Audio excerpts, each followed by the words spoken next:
outside. Gusto niyang gumala. Kaya pinalabas ko. Sabi ko maging stray dog mo na siya ngayon. Ayun. Okay. At sa kabila.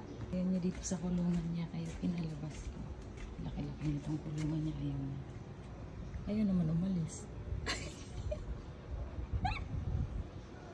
B. Ba't ayaw mo umalis? Di ba gusto mo gumala? Gumala ka muna. Gala ka muna dun. Mag-walk mo na ikaw dun sa labas. Sige na.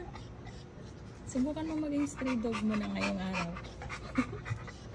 Makulit ka. Ayaw mo pala. Hindi ka pinapalabas. Gusto mo lumabas, ha?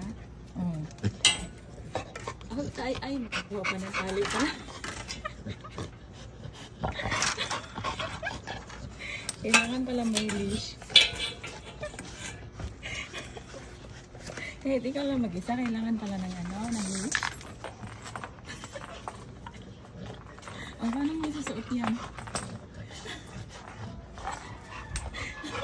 Si baby. Ano?